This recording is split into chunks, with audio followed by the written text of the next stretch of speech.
What is up? I've been playing the hell out of Path of Exile 2. And I played Diablo 2 in high school on the netbook. Haven't really gotten too far through it. Cause Diablo 2 had that game was meant to fuck with you. There's these zombies in this one area that when they hit you, they permanently reduce your max HP by one, and they fill the fucking map with those types of zombies. So you can tell the type of game that Diablo 2 was. And I'm looking at Path of Exile, and I'm like, yeah, it is difficult, and I think that's fine. I mean, the type of build I have is I'm paying homage to the Grease Lightning in Fallout New Vegas. So Lightning Monk.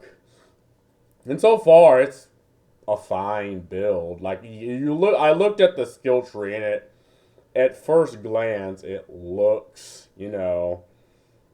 very intricate and there's a lot of things, but if you look closer, it's like, oh well, the majority of these are like you have the attribute highway, but then you have clusters. Okay, you have some clusters of skills that do stun, others that do electric, others that do I don't know recoup on health, and it just doesn't look that intriguing, and I'm having fun with the game. The one problem I have with the game is there's this odd input delay if you're using controller on ability. So you press the button, and I don't know if you get stun slapped out of it by enemies, but you'd hit the button and it just won't activate, or it'll activate a completely different ability. But that's more maybe bugs, or I don't know. The fact that maybe I just try to press two inputs at the same time. One of the annoying things is trials. It's an entire game mode where you're not supposed to get fucking hit. You're just supposed to dodge and cheese it. And cheesing is fine if if you'll figure out how to do it. But if you're compelled to cheese the enemy, I mean, that's just kind of restrictive. But anyway, POE2 is ruthless. Early access review. I haven't Kriparion. I haven't really seen any of his uh, videos. And I'm loving the hell out of POE2. Look, I don't just fill my channel with things I dislike. Occasionally I fill the channel. I have things I like. So let's give it a watch. Hey guys, how's it going? Kriparion here. Today I want to give you guys my take on Path of Exile 2. Moving the Haven't table up. played it for several days, almost a week, but I have been playing like 14 plus hours a day, and I have been near the top of the ladder, so I have been playing quite efficiently. So basically, I'm at the point right now where most people start to approach in few weeks time, depending on how much time you might have to dedicate to the game. And I want to give you guys my opinion of things. And you might not agree with some things. There's a game out there for everyone. And I think my opinion is valuable, at least because while you might have your own take on the game, you might be having a lot of fun right now. But yeah, I can kind of tell you how probably you will feel in some time, in a week. Yeah, I think I have about 20 or so hours in the game now. But the problem is I autistically scour every inch of the map, killing every enemy with few exceptions. Like if I die, I've already, scoured that side of the map, I'll move to another side of the map. But yeah, I have quite a bit of time. I think I'm in the middle of Act 2. Yeah, but again, that's the me problem, right?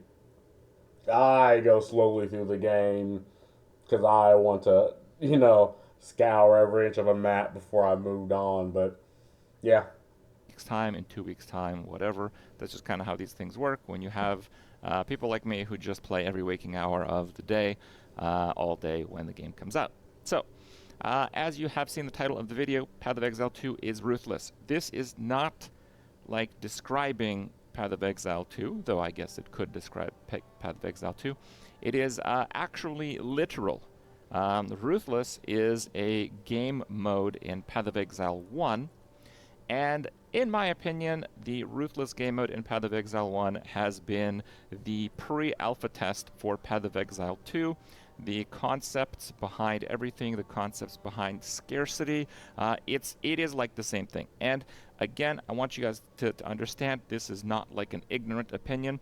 Ruthless is what I've mostly been playing in Path of Exile 1 since Path of Exile 1 added Ruthless to its game mode list. I never played Path of Exile 1. I just sort of swept under the radar for me. I heard it's pretty fucking intricate. Like, it in that intricacy kind of turned a couple people off.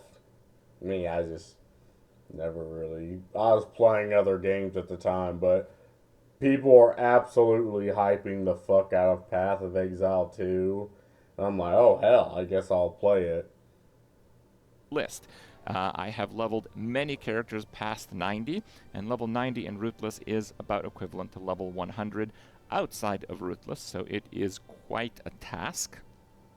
And I really liked Ruthless, and for a lot of the reasons why I really like Ruthless, I quite like Path of Exile 2, but as you will see in today's video, there are certainly some issues that make it a little bit less fun. But it is pretty surprising to me because I know a lot of people have been hyped for Path of Exile 2. A lot of people who played Path of Exile 1, they were kind of ridiculing Ruthless about how stupid of a game mode it is. And now they're basically playing the graphical and mechanical update to Ruthless. And everyone's having so much fun. How about that? I think... Yeah.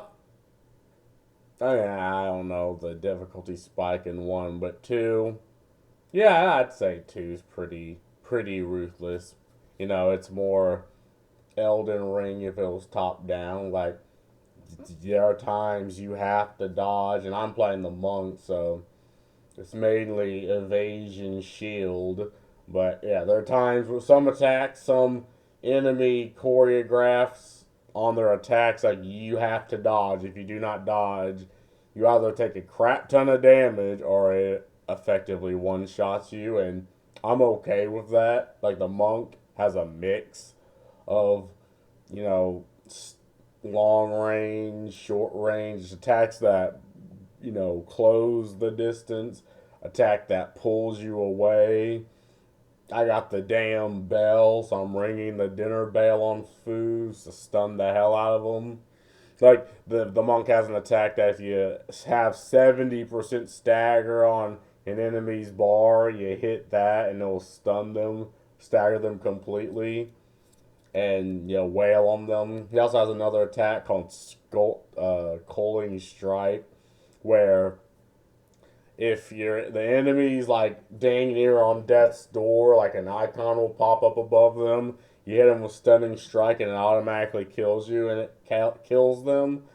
And with bosses, that's amazing because, hits, attacks that would, like a boss that, health is low enough to where it will take, like, I don't know, 4 or 5 attacks to do them in, depending, you could just hit that button, hit them once, and it just automatically kills them. I ain't gonna keep glazing the monk, but I like it because it does cool things. Here. Ruthless is fantastic in Path of Exile 1. I think people were overly dismissive about it, but the things that exist in Ruthless and Path of Exile 1 that people who typically play Path of Exile 1 didn't really like that much certainly are there, and honestly, to a higher degree in Path of Exile 2. So I think Path of Exile 2 may appeal to a new Path of Exile gamer, but I think a lot of people who really enjoy Path of Exile 1 may or may not like Path of Exile 2 in how the game is currently set up. Okay. Again, based on what I was told, like they've streamlined a lot of the mechanics. I mean, you can kind of multi-class quite a bit, but that's more late game. But yeah, I don't know. I think like I'm new to Path of Exile, and it brought me the fucking. So I guess I'm part of that demographic. But I feel like if you like Path of Exile 1, or even if you didn't, I feel like you might still get into Path of Exile 2. I mean, Okay. But overall, I think Path of Exile 2 is a pretty good game. So you might be thinking, why is it like Ruthless? I'll just give you a few examples here. I hope you guys have been enjoying the music. It's nice. Polish in the game is really, really good. Okay. Generally, it's like, if you want to actually get high tier maps, you have to literally fully invest in high tier maps. If you want meaningful rewards from some of these, like league mechanics, you have to fully invest in them. If you just do them a little bit, they honestly feel like a waste of time. The game is filled with just real danger. It's super slow, it's super sluggish. This is the best movement skill that I have, and if you hit any object or a monster, you're stopped in your tracks, and it has a cooldown, and it has a lot of other limitations, so it is very much ruthless. It is also. and I don't know when this, because they made a lot of changes. Like, 2 weeks ago, like, I don't find myself really struggling with cooldowns on my abilities. Or I think the thing I struggle with is mainly attack speed on certain attacks, but again, that's something that you can perk out of. I struggle with like the enemy collisions, kind of annoying because they'll pull you up and down the map, but I heard it was worse a couple weeks ago than it was now. So, I mean, yeah, I mean, that is a video from a while ago, but whatever. Very unforgiving. The amount you have to invest to make a character work to go through a boss can be daunting, and it's not that fair either. Like you see my character now, I have like 3,000 health with like honestly an absurd amount of damage reduction mechanics, more than I've seen on any other character. And I mean, you still get one shot. Like this character, high level maps, literally you're getting one shotted. Yeah, and again, the thing with trials is again you're just not supposed to get hit. I mean, you have, or you'll lose your honor. And I think honor is about like, I guess, about as much as your health. And if you're a melee focused build, you will struggle. Like again, the monk has a decent amount of range and melee, and attacks that pull him around, to where it's not that big of a deal with the monk. But if you're playing the straight warrior or like a melee focused monk, you will absolutely struggle in the trials a lot. I mean, to have a whole like game mechanic that favors one type of player over another, I don't think I'm a fan of that. What like all that, like I get the idea, and I think it's fine for me, but again, favoring one player style over another in a game mechanic is just bad. And again, the thing with the one shot, man, with the monk, there's certain attacks you can just completely negate damage to. So I mean, that might be the slight exception of certain AOE's, but even with the AOE's, I find myself negating. All the time. The main difference from Path of Exile 2 and Ruthless is actually the dodge roll. The dodge roll seems to be something they've balanced the game around, and honestly, I don't like it that much. I don't like the dodge roll that much in general, and I don't like the fact that they're balancing the game around it. So what do I mean by, how are they balancing the game around it, Crip? Well, in Path of Exile 1, if you want to really tank a character, you can make one. If you want to make a character that survives the highest damage ability in the game, you can do that. You're going to have crappy damage, it's going to have other disadvantages, but you can do that. In Path of Exile 2, you can't really do that. You can invest in as much health and as much survivability as possible, and you can get nearly one-tapped by a near max level map, granted, but like I did an expedition the other day, and I got killed in nearly one hit, something like 50 life, with like 0.2 second reaction time, a tiny white bubble on the ground. The visual clarity and understanding the danger of the events you're facing is not good in Path of Exile 2, and combined with the fact that you almost can't survive anything unless you are looking at everything all the time and utilizing your dodge roll. Like, there are many boss mechanics that if you mistime your dodge roll, you will get one-shotted. Yeah, like the final boss in Act 1. Now, there's probably worse bosses, but the final boss with Act 1 is the minute he initiates the attack, you have to pull out. Like, the minute he initiates the phase out and he does the slam, you have to pull out immediately, be going back, and then when he's about to hit it, you have to dodge, and you'll just hit the edge of the radius of that attack. And if you miss that, that's 80% of your health. You're hit with cold, and that's just a bad fucking time. And some AoEs, and it's a lot of things. Sometimes a lot of things happen on the map, but and I know it's a hell of a lot clearer than Diablo 4, because that was a massive problem with Diablo 4, is like the enemy attack patterns versus, the environment. Like, some attacks are just near impossible to see choreographed. Oh yeah, another problem I had was the lock on. Like, when you hit the bell, like when you use the attack for the bell for the monk, like you'll hit the bell, and for some reason, all his attacks would lock directly onto the bell and not other enemies. You have to like manually pull him away from that. And the problem is with that is when you have range, because if you're using range and say you hit the bell on a boss, it just will not lock on to either of them. I feel like it makes the lock on just completely fuck up, and you have to manually use your range for like manually aim your range attacks at the bell and the boss. I mean, eventually it'll just use, your uh, you'll use your like Tempest Flurry, because that has hella hits, and the more you hit the bell, the more it rings, and like any damage or element will be put on the bell and apply to anyone around an area of effect.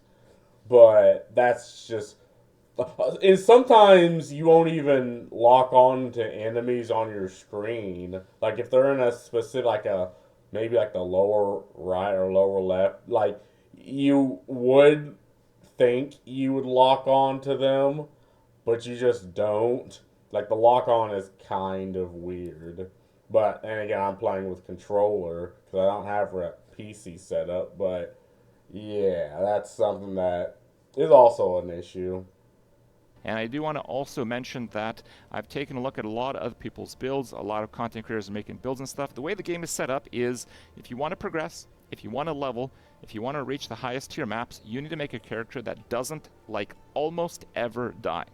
A lot of the builds that I've seen are people doing like tier 1 and tier 2 maps with like less than 2,000 health, and I'm pretty much going to straight up say it. Some of you guys might not like this, but those guides are not worth anything when it comes to dealing with like actual high level maps. Because in actual high level maps, if you have 3,000 health, 5,000 armor, are using active block, are keeping your distance, have damage mitigation, have armor applied to elemental damage, have damage reduction by like 20%, have a bunch of minions protecting you from a copious amount of projectiles, you're still going to get nearly one-shotted constantly, repeatedly. Okay, that's the game. So if you Yeah, and again, that's what makes Monk amazing because building up a lot of evasion. I've seen a lot of builds where you have one health and they have like five, 6,000 shield. Like it's basically have nothing but shields. And for what I heard, it's actually pretty damn good. I mean, if you have that in evasion, like you occasionally will just negate damage. And if you take damage, I mean, you have a lot of shield. But yeah, it's you're building up for the early and mid game, and a lot of games like this, you have to sort of power. Like you have to power all the way to the in-game stats that will benefit you. You don't really want to tarry because if you tarry around, like you will reach certain points where you hit a wall. And again, I'm making a lightning monk, and I might move into something else late game. So every single like branch needs to go towards like lightning penetration, and I might do the stun and AOE when I'm done with that for the bell. You know, everything needs to go towards lightning, and I need a power to the like extra lightning damage per 5 intelligence on the very top of the skill tree. Because again, you have to power to the in-game things, and then maybe once you hit that, then again you sort of branch out. Like that's just how I figured it should go. But I mean, I don't know. Maybe a lot of people only really play the first and second difficulty, but I mean, I don't know. Maybe they don't care to play the very hardest one, but yeah, a lot of guys that I've seen are like, I mean, okay, I guess that gets you through the campaign, but if you want to play on a harder difficulty, yeah, you'll have to do a little better. you see someone, it's like, oh wow, this build is so good. I'm gonna tell you, you're in for if you're in for disappointment. I've seen like 1,700 life builds. They're just like cruising through tier 1 and 2 maps. That's all they're gonna do. Okay, that's all. That's it. You maybe add like 5 tiers, and then you start getting one-shotted in every third map. That actually makes the character unplayable at that point, because if you die in a map, the map is lost. Effectively, the progression to get to that map tier is lost. You're basically completely screwed. And you're set back because you do lose experience if you die at, like, I think it's level 70 something plus. You actually lose 15% experience, I believe. It's a lot of experience. So it might mean that you also never level up. Okay? So it is truly ruthless. It is beyond ruthless in that sense. Yeah, and that's something I don't agree with. Like, I mean, maybe on like tier 6 or 7, but I mean, the pain should just be losing. Like, you don't losing 15% experience on a map that you're gaining like 0.005 experience for killing the enemies. That's just that's fucking annoying. But it's early access, and I mean, it's not even really a thing of difficulty. It's like, if you lose enough, like at one point, you get so frustrated that you're like, well, I mean, you can maybe just respec everything and go back to square one, but that'll cost a lot of gold, and eventually people will just get burnt out and maybe won't even care to come back to play when the game's fully released. So that's something I don't agree. Like making people lose experience on death. Yeah, I mean, I don't much agree with that. All right. So let's back up a little bit. You're checking out Path of Exile 2 for the first time, and I want to kind of go over things and offer mostly my issues with the game because you've probably heard enough positivity. I've actually quite enjoyed my playthrough. Overall, I think it's very fun to play Path of Exile 2. I recommend it for you guys to try. Okay, so you start up the game. You're in the early game. The main thing that I dislike in the early game is gems and balance. I don't like their gem system more than I like Path of Exile 1's gem system because you can't farm to get character power.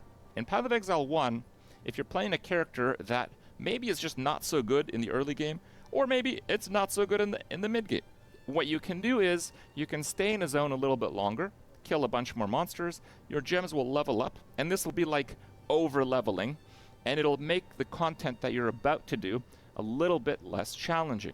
It kind of has this forgiveness, and it allows Path of Exile 1 to have broadly very well balanced content because, well, you're not forcing people into at this point you have to defeat that, which is a nice concept in general, but if it's too rigid, which in my opinion in Path of Exile 2 it is, because largely of their gem system, it doesn't feel very good. In Path of Exile, Yeah, I mean, you don't get the uncut skill support gym 2 and to level 30 something, and I'm like, what? So you get all these uncut ones and you get all these, you know basic skill gems, but you don't get a tier higher until, but for the spirit gems, you'll get all the way up to the, I mean, not, is it the spirit or the ability? The skill gems, you'll get all the way up to the skill gem 7 or 8 or even 9 before you hit the support gem 2. And okay, that kind of makes sense because you can dump multiple skill gems into one attack and they'll just make the ability stronger. Whereas with the support gems, you only really can get it once. Or, I don't know, I've had the ability to get the bell overburdened multiple times. I think you can have multiple bell abilities, or I don't know, did they change that? Because again, all the bell like all the videos I've been shown about the bells, people have multiples of the ability, but I don't know how to really do that. So yeah, and you have different bells with different gems stacked upon them.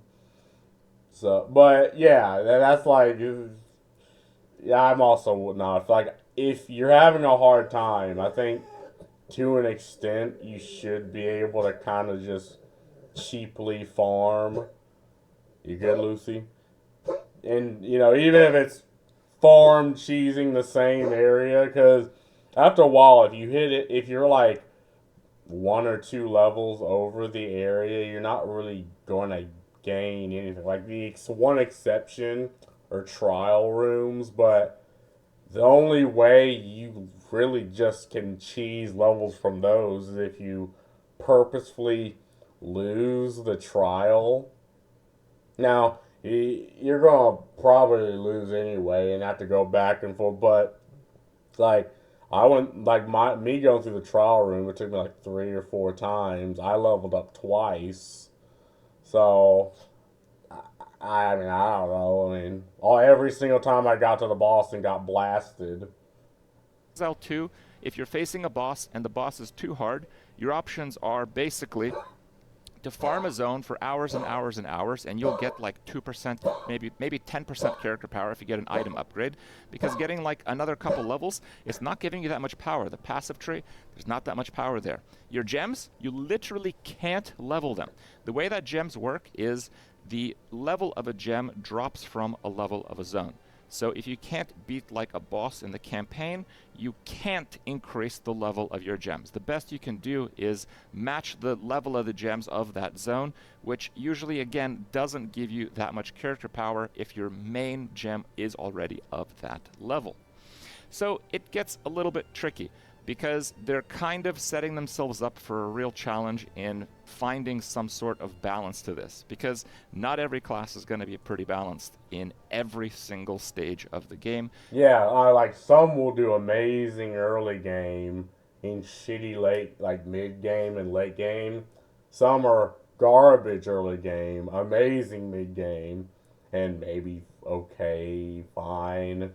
Again, it really just depends on, as you progress, what type of, gems you put on your abilities, and how much you maybe stack one way, or you try to find some synergies.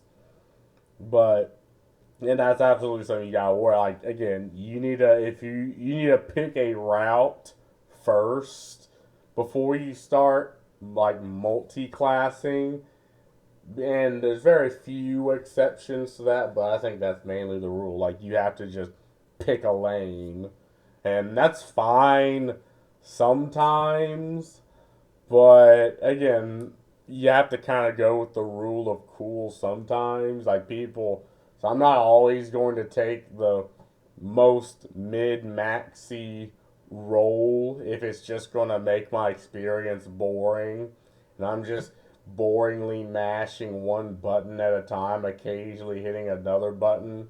Like, even if it is good, like, I just don't find that appealing. Now, other people do. Other people are like, yeah, I'm going to keep spamming the one thing that makes me win.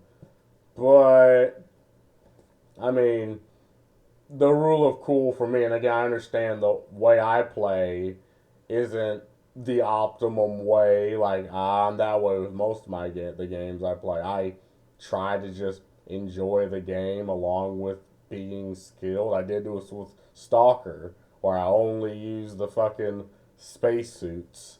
The onesie spacesuits, even though there's better fucking armor out there, and even though you can upgrade certain even low level armors to be better than the spacesuits, because the one I had I couldn't find anywhere to upgrade it.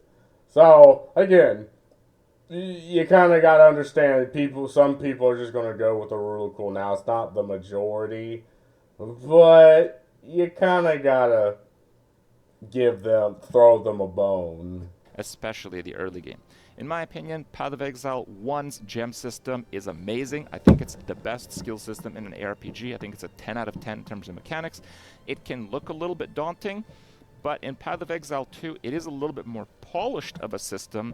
It looks a little bit less daunting, but it's actually not, because the core mechanics and the scaling and the optimal setups are still going to be like Giga Theory crafted. It's not really any simpler in that sense. I mean, yeah, it's not simple in the case that like you have to power to the things that benefit you, but again, well, I looked at it, and at first I was overwhelmed, but then I'm like, okay, maybe this isn't as bad as I thought.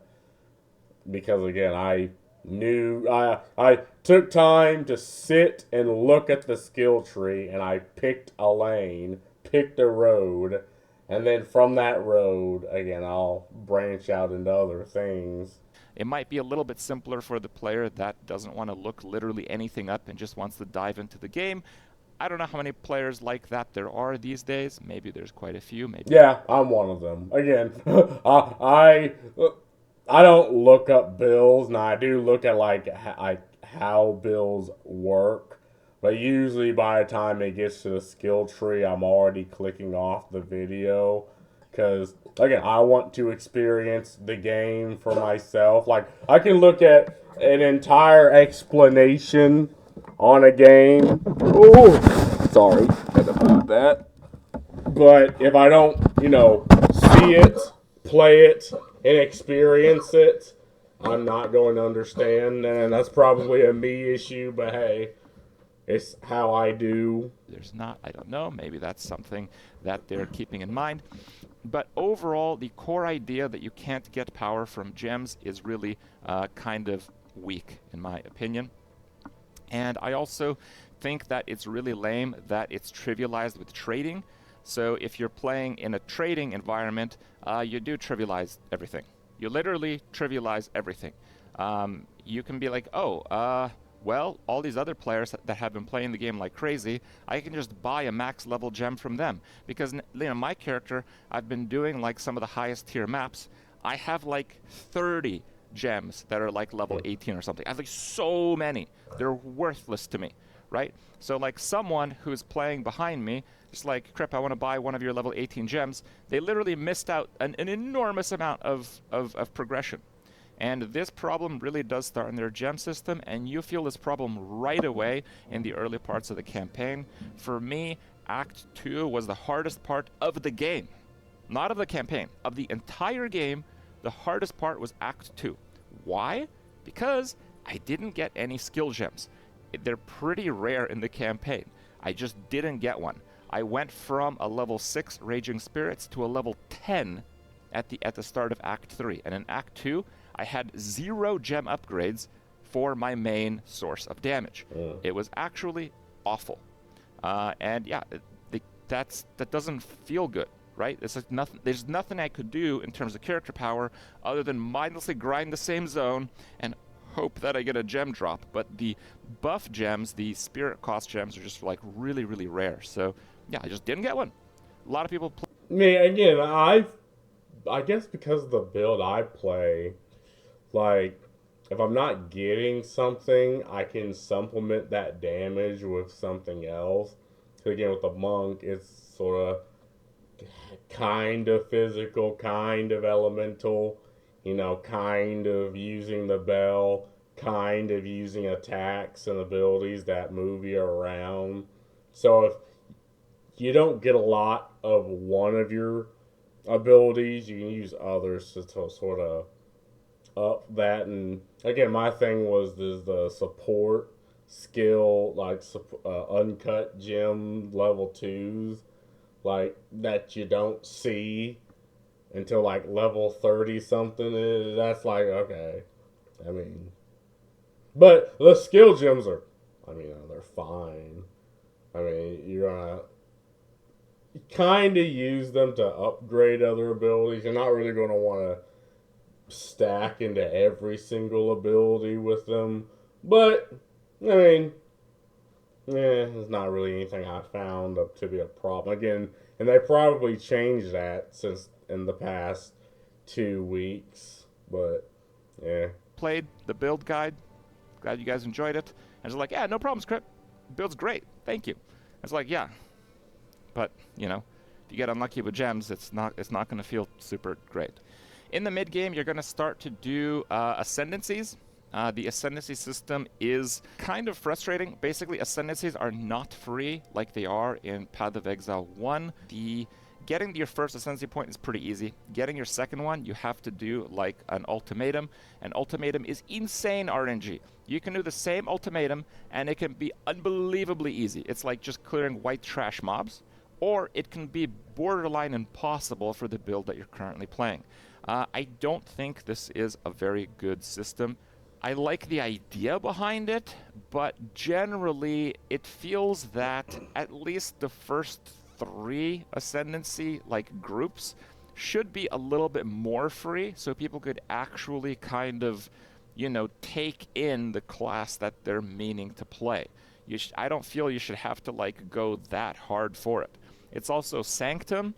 Forced Sanctum is not something that everyone's going to like. You might like Sanctum in Path of Exile 1. I know a lot of you guys did. But in Sanctum, I played in Ruthless. And let me tell you something about Sanctum and Ruthless. With absolutely 0 movement skills or teleports, Sanctum is not all that fun. A lot of people have been seriously spoiled with Flame Dash to levels that you can't imagine anymore until you hit up some of the Sanctums. I had to do a a 4 floor sanctum for the fourth ascendancy major node. Those are crazy. Also in the mid game, you're going to start to see balance start to come in. You're going to start to see one shots. It's not really easy. I was going to say not possible, but it's kind of possible. It's not really easy to significantly increase your survivability. It's going to be a case where you can't really cap a lot of your resists while you're doing the campaign, but if you're lucky, maybe you'll be able to.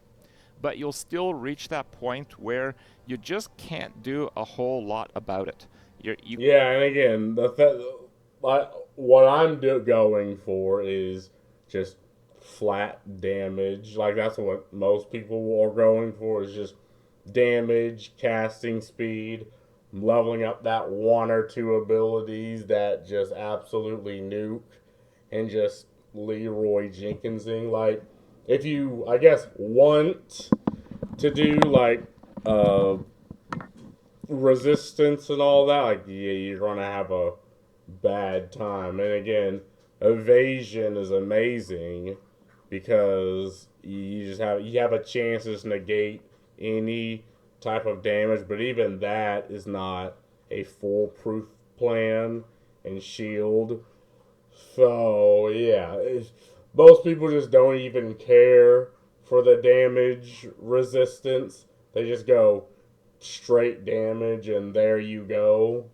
you can't gain that much And survivability. again, I mean, I don't know if that's really good or bad, but I think if you stack into a certain like build, that's like okay, I should be able to kind of tank attacks because I am this build.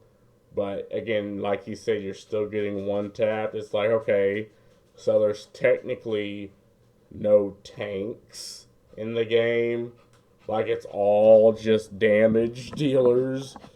And to an extent, that's fine, but then it's like, well, what's the point of you even having damage resistance? Like, if it's only good in like the first and second act, or like the first couple,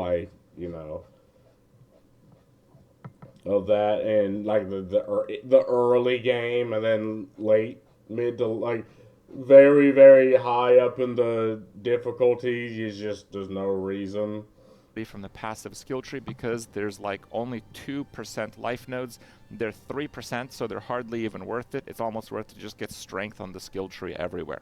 So because you can't actually make your character more meaningfully tanky, the bosses are literally starting to just one-shot you. And it's going to be a case where, again, you either time your dodge roll properly or you die. And this notion. And that's the thing, right? Like on certain dodge and certain abilities, like you don't really have invincibility on dodge. Like for like certain AoEs, you need to dodge. You need to just get the fuck away. Like your dodge is there to supplement your movement the fuck out because you will take damage. And I don't know if evasion even really helps with those either because like in the first act when you fought that boss, like I get hit with every single one of those AoEs, and that's how I just kept dying.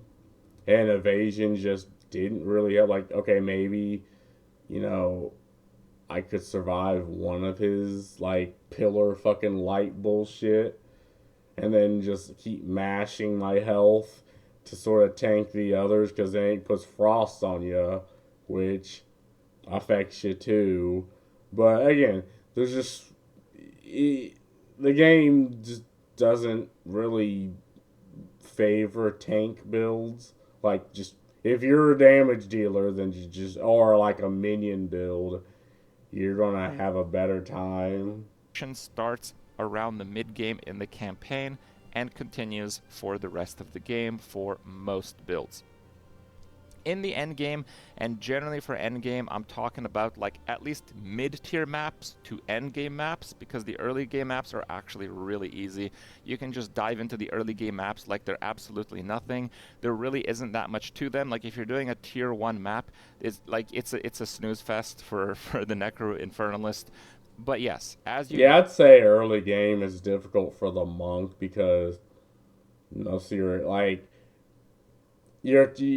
certain abilities like uh, lightning flurry or like lightning surge, the twirling so you have to charge up the bell to use that ability. You need to hit him with the quarterstaff, but you don't get an ability that's effectively a quarterstaff hit until you get like your first uncut gem.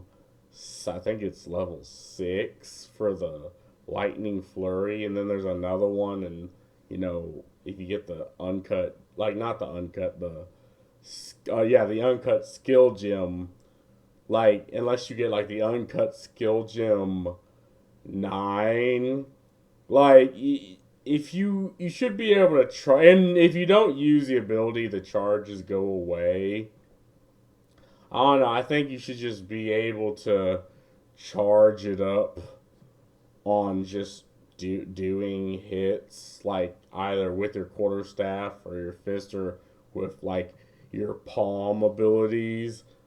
Because the way it's set up for the monk, you can only charge that ability, and that ability is what's breezing me through Act 2 right now. Now I don't know about Act 3 because I'm not in there, but I'm breezing through Act 2 with slapping down the dinner bell and just blasting the fuck out of it with Tempest Flurry, and shocking and damaging, occasionally freezing, and occasionally setting on fire enemies around it. And again, Tempest Flurry, like you hit like the first 3 hits within like not even a second of each other.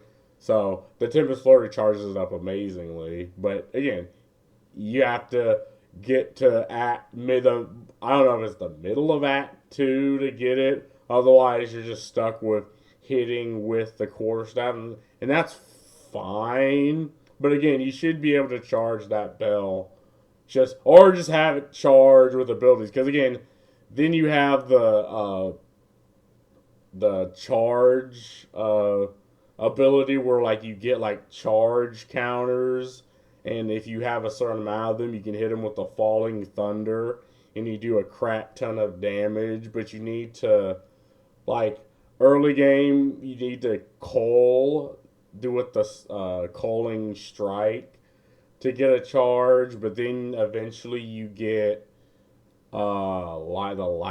lightning siphon, and that also gives you a charge.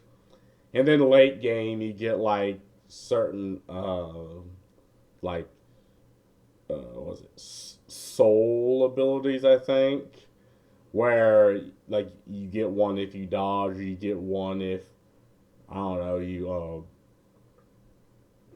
kill enemies. But that's all late game. Like, there's a lot of cool mechanics with the monk, but all his good shit is locked behind late game, or you have to actively seek it out. go into like tier 6, tier 10 maps, it starts to get pretty serious. The end game is entirely balanced around avoiding one shots with dodge, pretty much. Yeah, You're going to see some streamers who are just ridiculously good at the game, at micromanaging the distance between them and the mobs, and they're going to play builds that are barely over 2k health in the highest tier maps. And I'm going to tell you that you are not going to enjoy that experience, speaking to like 99.9% of you. Yeah, again, that's, you have just at any given game, you'll just assume you have the 10% that will autistically break the meta, and the majority of people are just going to, play, wisping through. And it's this way with any game, which is why you don't build the game for like the autistic, people like me that will just autistically look through every build and try to min max. Like, you don't build the game for because that's an ever shrinking demographic of players, right? Because at one point they just sort of fall off. So you're making a game for like effectively the 1, 2, 3% of gamers, while the rest is just left with, I don't know. No, I wouldn't say a inferior product, but a product that doesn't reflect their play style. And obviously, people play Path of Exile, and you know, within the first act, it teaches you, yeah, this is going to be a ruthless goddamn game, and most people are fine with that. But I think the game should just reflect more, that not entirely the casual player, but the player that, like me, well, I mean, I'm both the autistic and the one that, just sort of breezes by because, again, I don't look up min maxi builds because I'm a figure the game out my fucking self. But when I do, then I'll go into autism mode. But I don't know, I'm not the only one that does this. Like, a lot of people probably goes down that route. So, yeah, you shouldn't build a game for just a shrinking demographic of players. You basically need like 3,000 health and armor and ridiculous defenses to knock it repeatedly one shot, and you'll still get one shot if you don't dodge at the right times, especially Yeah. on like bosses and things. Maps are generally too big. Like this is something that has been talked about. It's I'm not the first one to bring this to the table. It's just like a real slog to go through some of these maps. Some maps are okay, some maps just feel really big. The visual clarity is very poor. There's some maps where you have to go down like a wood bridge or something, and there's like trees in front of it. You literally can't see your character. And I know it's like strategy, maybe you don't go on there, but like, bro, what are you gonna do? Go all the way around the map? You're gonna do that to avoid a bridge if there's mobs on the other side? No, they kind of set it up in ways where you have to go through narrow areas where you can get like blocked in by a single monster in some cases. And yeah, you're just like completely screwed because Yeah, some monsters have like charges that pull you the fuck towards them. And if you can't dodge out of that, you're getting fucking hit by it. Now, I think the monk bell is kind of like a physical thing on the map. Like, it's weird because if you hit like the bell in the middle of a boss, like you will kind of like like I guess trap the boss, but if the boss is big enough, it doesn't fucking matter. And certain boss attacks go through the bell and hit you, which is kind of annoying. And some attacks of enemies even go through certain like physical barriers in the game, and they'll attack you, and that sometimes you can't attack them unless you're hugging that wall and you're using your ability to go through it. That's another problem. And again, like mostly the narrow corridors help me because that falling thunder with 3 charges will effectively one tap any, you know, enemy, even the big ones that do quite a bit of damage to bosses. And what it doesn't kill, it shocks. And the shock stats effect just increases the damage you deal, which makes it even more amazing. But yeah, I find that the corridors to really help me more than hinder me. But yeah, I see what he means. Like if you're like a wizard or mage build and you're on a corridor and here comes a charging enemy and you can't move and you're getting body blocked, yeah, that would be kind of annoying. because you can't actually see your character. If you're like shooting the enemies from a spot where you can't see your character, they just put something under your character, bam, 4,000 damage. Sorry, you should have dodged it. So yeah, it doesn't feel very POE1 like, let's say, in that sense. In terms of hitboxes, they are fixing the dodge roll, getting you out of situations. They're going to make the dodge roll have like a 0 pixel like area or something, so you will be able to dodge out of an area if you're surrounded. They're also making it so you can push smaller monsters away. In the first few Yeah, and that works sometimes. Sometimes you just get absolutely boxed the fuck in. And again, with the monk and the bell, I mean, that's a situation I want because I'll absolutely blast them. But then sometimes even I get stunned out of like my falling, like my Tempest Flurry, and I have to do the whole thing over. And those couple of those, that second and that point something of a second is sometimes just all that's required for you to just die. Few days being surrounded was a death sentence for most builds that weren't literally just warrior, maybe monk. That felt terrible, but they are addressing that already. I haven't personally played that version of the game, but I think that will go a long way, so I'm not mentioning that as like a big downside here. But the mobs just have hitboxes that are too big.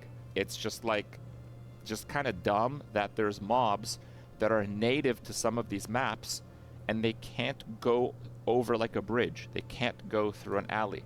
They're literally too big for their own maps. You're gonna see mobs getting snagged on like corners. They're like clipping, and your minions are doing the same thing. Like I don't have an example right now, but I've had many examples playing the game. It just feels kind of jank. It feels like with a game as polished as Path of Exile 2 is, you shouldn't be seeing this kind of crap in it.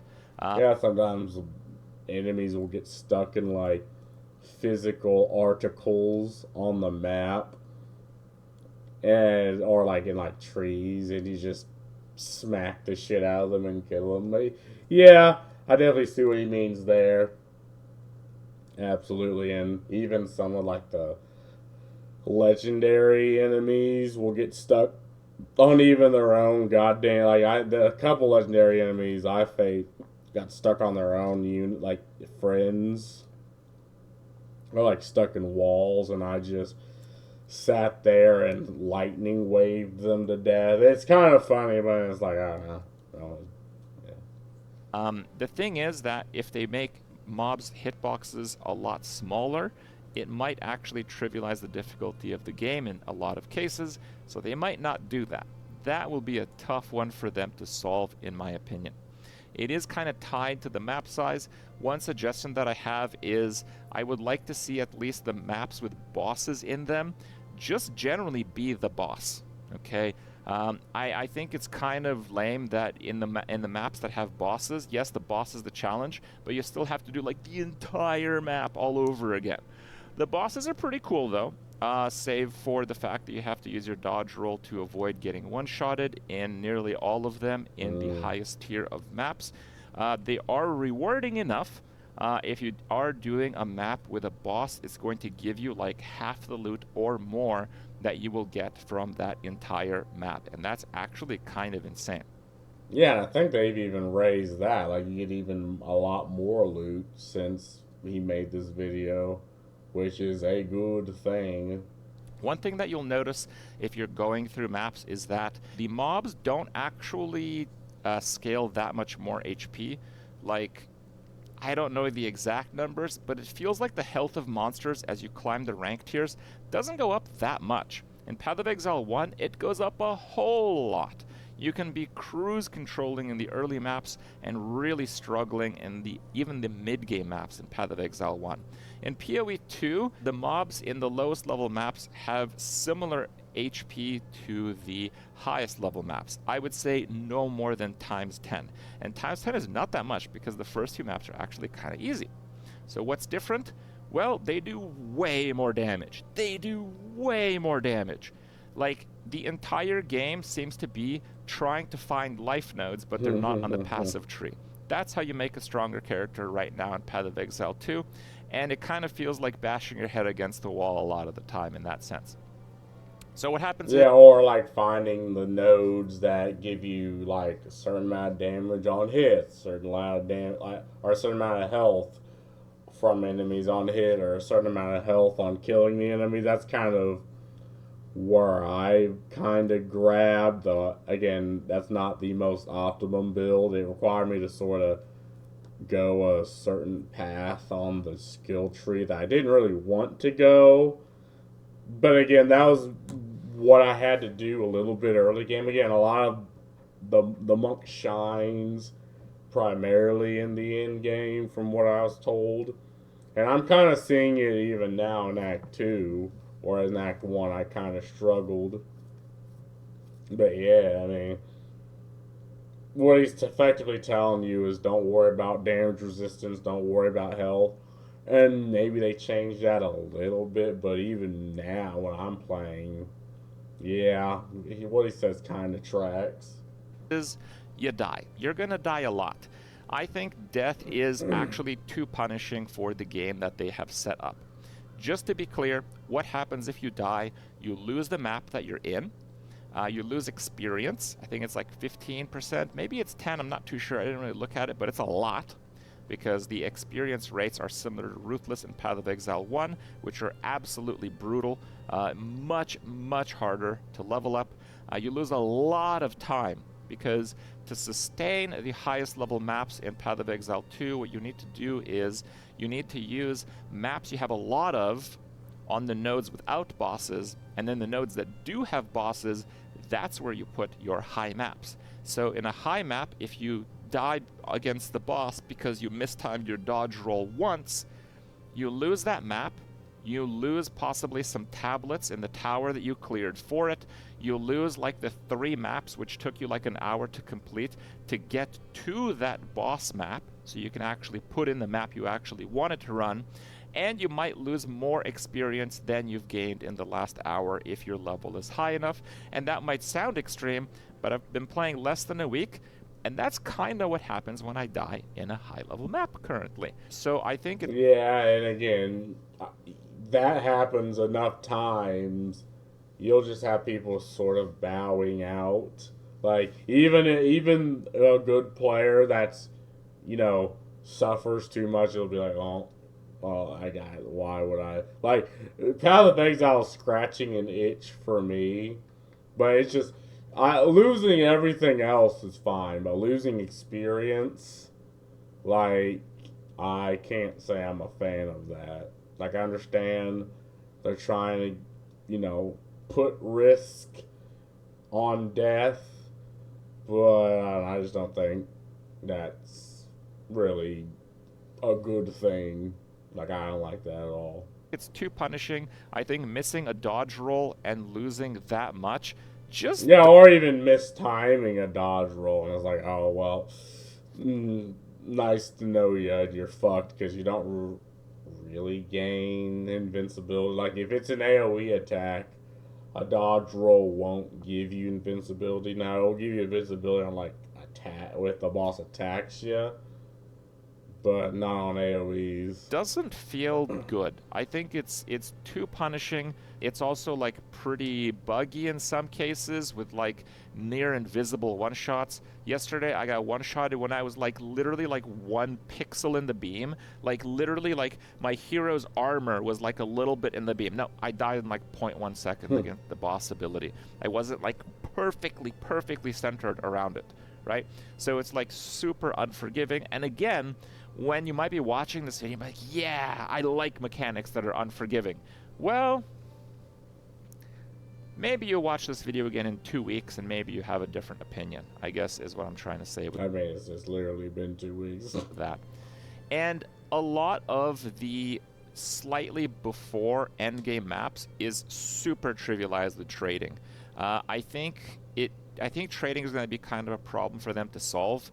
I think the idea that like the sweatiest gamers are going to do the highest level maps, they're going to have like hundreds of level 20 gems, and because they have so many and they're getting them all the time, people are basically going to skip all of that progression by just buying high level gems and a few pieces of pretty decent gear, and they're just going to find the game pretty easy until they are repeatedly getting one shot in the highest few maps, and they're basically not going to experience the journey of getting there, and they're going to experience all the frustration that exists in the highest tier of maps. So Yeah, I think they should take the whole trading system out. Like, again, I think the point of this game is you have to experience, getting your ass beat a couple times experience, what the issues to come yourself instead of just trading for high level gear, thinking, oh hey, I'm actually pretty good, but you haven't really learned anything or like experienced the game. And then when you do in the high tier, you're just like, well, fuck this. I mean, I don't want to have to grind for it. You start grinding it now and you don't like it, and you'll probably, and some people will quit at that point, others will just not have fun. I don't know. I just think the whole trading system should just go, in my opinion. Right? If you want something, you fucking grind for it. That's, I think, the better system. I think a lot of people will kind of experience that play pattern. The rewards are also highly gated based on high maps. Low maps are kind of worthless. This is a bit of a change from Ruthless and Path of Exile 1. In Ruthless and Path of Exile 1, you could actually get very similar gear from a low-level map than you could in a high-level map, and this is especially true because you could clear them very quickly. You could also milk value from your like Atlas tree in low-level maps in many cases, and there was basically a reason to do them. Right now in POE2, you get far more experience in the highest level maps, where you're also losing a lot of experience if you die, but you don't have that many of those. The only reason the lower level maps exist is to try to kind of climb the ladder of like maps, and eventually you'll be at high level maps, and after that there's basically no reason for them to exist. The way that drops happen is they have like a higher tier of drops. You see like a tier 4 item or something. That means they have like a lot of the lowest level of mods removed, and yeah, you're not going to see like any of those in low-level maps. You're not going to see any of the good bases in low-level maps. Basically, the low-level maps are just bad. So I would really like to see them actually have some meaning, because right now they don't have a lot. They basically have none. Now, Yeah, they're just sort of like, again, like you say, there are things you have to just crawl through. And again, I think they changed the how they do the rewards. Like I think now they have better rewards and stuff than 2 weeks ago. But yeah, if what he said is true, like that is a big issue, and I believe him. I mean, yeah, but yeah, they've changed that since then, and I mean, I think low level maps are probably still kind of whatever. But again, I haven't played. I'm halfway through Act 2. now that we're on items, a lot of people criticize that there's like no real crafting like in Path of Exile 1. I think their itemization is actually pretty good, except for the communication with tiers. I think that the way that tiers were displayed in Path of Exile 1 was better. Like you'd find an item with a lot of life, and you'd see that it has tier 1 life, meaning that it has the most life that item could possibly have. So yesterday I found an item with tier 11 life in the game, and it had a lot of life. It had like 180 something life, and I'm like, wow, is that the most? I don't know. I literally don't know. I don't know how good that item is, right? I don't know if I should invest further to try to chaos some of the other bad mods away. I just don't know. So I think the way that they flipped the tier system is actually worse for mods. For like crafting and stuff, it kind of sucks that a lot of the crafting options that were so awesome in Path of Exile 1 are just pretty much gone in Path of Exile 2. But on one hand, that was a little bit overwhelming for new players. It was really difficult for new players to understand if an item was good, especially because they had to basically imagine how they could craft on top of it later. In Path of Exile 2, an item is generally good, or it's not. It's like Ruthless and Path of Exile 1. And that's... Yeah, and again, that's another thing they changed. Like, the player crafted items will always just be better. Like, you get more of the regal shards from items now. And, yeah, that's also something they changed. But, yeah, I mean, I can find that to be pretty frustrating. Because, like, a lot of weapons I find are okay. Like clearly, you'll get like the staffs and stuff that sort of complement the build. But again, it's not really a problem I had. Like again, once I hit the mid game, or well, in the middle of the story, like it's like my power level just completely shot the fuck up. Like, yeah, enemies still do a lot of damage, but again, I just went straight fucking damage, straight lightning, putting shock on the enemy, and again, some of the items I have, even if they're not the best, other things can supplement that. Pretty good. One thing they've also done really well with itemizations, their currencies in Path of Exile 2. I am currently engaging with all the currencies that I'm regularly finding. That's awesome. That's absolutely fantastic. Now, some of those currencies appear like they suck, but that's kind of how it is. There is pretty significant drop scarcity, but I would say that overall, their system of drop scarcity, the crafting options that you have, and generally progressing your character through gear is really consistent. I think this system has gone through a huge number of revisions and is actually pretty good. There are a few parts of the game with like characters that I think have gone through maybe not enough revisions. Like I think the spirit system is cool, Mm-hmm. but like there's just no sense of balance there. Like, I'm playing a summoner, and I can spend for a max level an arsonist, which is one of the cheaper minions, 29 spirit for one, or and that is like 100 at low levels for one arsonist, like huge amount. Or I can spend 30 at all levels for the maximum number of raging spirits to spawn basically as I'm regularly playing the game. There's just Yeah. like this doesn't make any sense. It's like one of those situations where it doesn't seem to kind of go with like one another. It's like they threw darts at a dartboard, and that's how much spirit, an ability costs. There's just Yeah, yeah.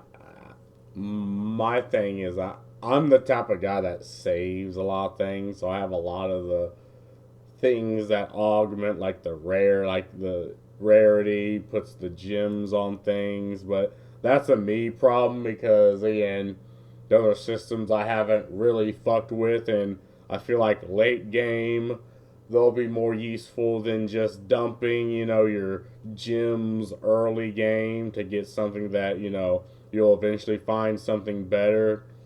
But yeah, I heard a lot of people build up like certain weapons that were good early game and build them up with gems, but again, it's something I'm saving until late game or until I beat the story. Then that's maybe something I dabble into. Spirit, I don't really understand that. I mean, I'll probably have one that I'm using now, and then I'll probably have two more based off what I'm told to get the charges. The illusion dodge one and the something siphoning one. But yeah, that's kind of a mechanic that kind of flying over my head because I don't really need it right now. But I probably will late game. just not much sense when you compare the abilities. Even the minions themselves, they're just like the storm mage has a higher cost than the fire arsonist guy. Why? It's not any stronger. I don't know. The brute costs a whole lot. Is the brute useful? No. The mobs are completely ignoring your minions and beelining the player.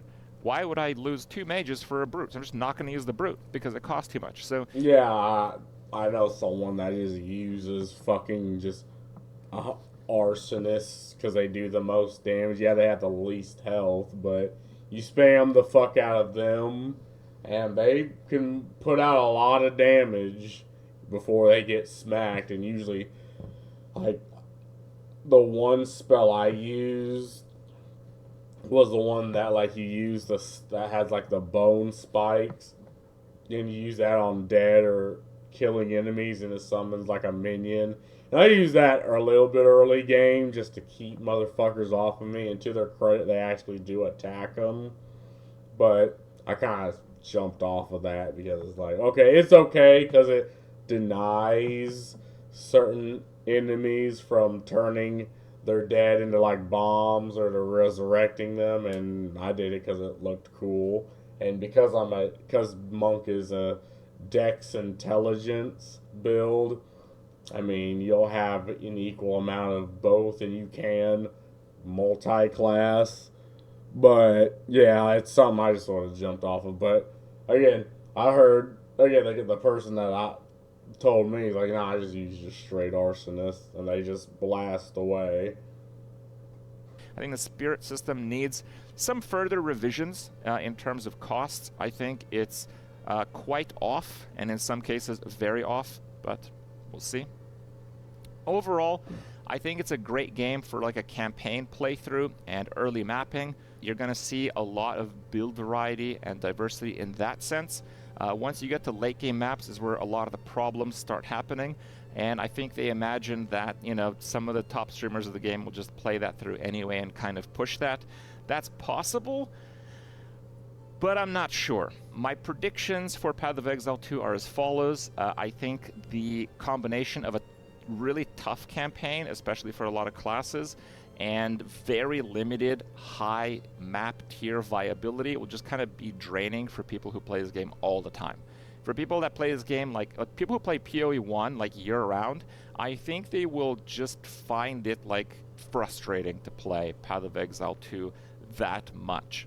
Maybe not for a while, but let's check back again in like a few weeks or a month. I think they're going to seriously struggle to balance as classes are added and items are added to the game. Currently, we actually have very few items. Those of you that have played may not know this, but we're missing a massive amount of item types. There's like no swords, there's no axes, there's no spears, there's no classes that use these. There's probably going to be a bunch of new supports that interact with these because there's blank spots in the support skill gem crafting system when you go. Yeah, that's why. Go to all gems. Yeah, that's what I'm saying. Like, there's clearly things that they are eventually going to add. Maybe even new classes, or I don't know.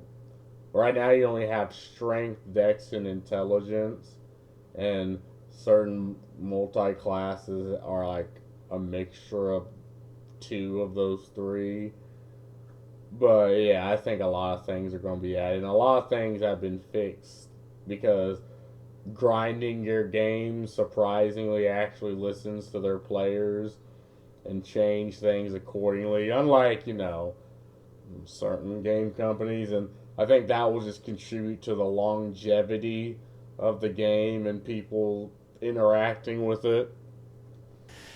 And they have like repeatedly nerfed stuff in the very first few days. We literally had a hot fix like deleting a mechanic almost from Titan one day into the beta starting out. So, you know, I think they are really going to struggle to kind of put all the abilities in line with how many of them they have and how many they have yet to add. And I also think a really big part of POE2 right now is it won't really have the high reward and chill playstyle that certainly exists in Path of Exile 1. Path of Exile 1 is a mix. It's a mix of sometimes you'll have really challenging content, sometimes you'll just focus on really crafting something, sometimes you'll just like do a whole bunch of trading and improve your character that way in a very serious way because you can just equip any item you want. It's not like gated that much on like your levels and stuff most of the time. Now, yeah, you have the intense play time in PoE1, but you also have the chill play time. In PoE2, there's no chill. The only chill you're getting in PoE2 is if you're doing content that's offering you nothing. Like yeah, I could do a tier 2 map. Like when I eat on stream, I'm literally playing with one hand and I'm unable to use my health potion. Do you know what I do? Tier 5 maps. Yeah. What do I get? Nothing. I complete the nodes where I go to the boss nodes where I actually need to do stuff. But like the chill playtime is 0. There's pretty much no reason to do it. There's no reward. There's no reward for chill, so the game is just not chill. It doesn't have the chill plus somewhat rewarding combo that is certainly there in Path of Exile 1. And I think largely because of that and the crafting systems that honestly I don't think will be added to Path of Exile 2 in this decade, at least.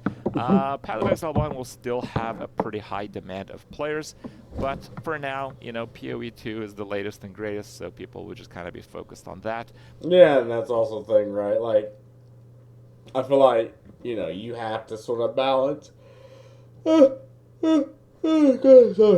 chill with the higher, octane gameplay. Like, if all the things you get is just through the higher octane play in higher octane areas, I mean, some people will get burnt out after, a couple of hours, and they'll spend a couple hours playing that, then be like, okay, well, that's enough try hard for today. I guess I'll move on to something different. And, some people like that. And again, I like that. But, yeah, you need to reward, not every single interaction. Like, obviously, someone just grinding the first area obviously shouldn't get good items or, you know, uh, the I don't remember what he said, like the third, seventh tier. Like, clearly the seventh tier should get the best, but people should at least benefit from it. Interacting with maybe even this third or fourth tier. Not as much, or they might not get the best, but again, if you're forced to effectively deal with the high octane every single time to get the best stuff, again, people are just going to get burnt out of that real quickly. But I certainly don't see Path of Exile 1 going away just because it offers such a different kind of gameplay. Hope you guys enjoyed my review. Hope it was worth your time. And we'll see you next time. No, I wasn't expecting him to shit on the game, but that's the thing with me playing 2 weeks after he put the video up. Like, a lot of things changed. The best feeling POE2 is when you kill a mob on a map, you get a very nice drop, and you see it on the ground and get excited. And on the way to pick it up, you get one shot, you die, and the drop is gone. Yep. I do remember that when, like, if you die, things just reset. Yeah, I can see that being like a really high crip guys here. Breaches are genuine, saying you're instantly surrounded by enemies and can't move. You box them for the enemies have even finished loading in and rendering. Yeah, I haven't done breaches yet, but for what I was told, that was a big issue.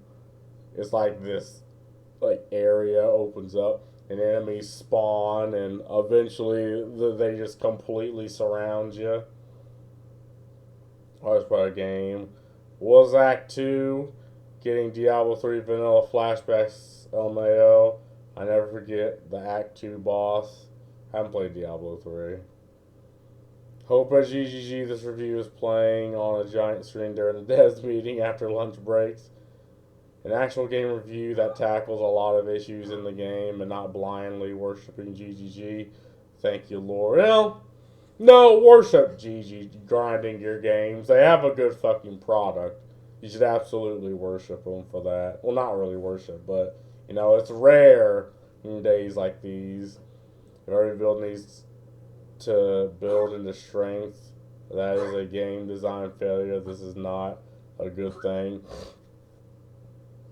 Again, like, I only have, like, what was it, like, 11 strength just to get over, what is that, overpower, which adds more stun to my staff. But now I've mainly been, like, dex intelligence and doing fine.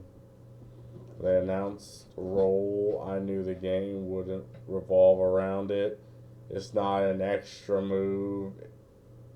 It's a must-use move. Yeah, you have to dodge, or yeah, you get blasted in certain situations. Probably not valuable feedback. GG forget. I'm happy we're having a high-profile game player who gives necessary criticism without blindly worshiping GGG. Game revolving around mastering the dodge roll. We need sockets on the dodge roll at this point. Yeah, upgrade the dodge to increase the invincibility frames. Grandpa's review here. I always appreciate your honesty and direct approach. This video already aged like fine wine in 4 days. What does that mean? I guess that's a good thing. The devs take the meme and Elden Ring to level vigor too far. Yeah. Well, that's all I gotta say about this. I mean, I'm enjoying the game. I'm gonna keep enjoying the game. It's an amazing game. But anyway, that's all I gotta say. Peace.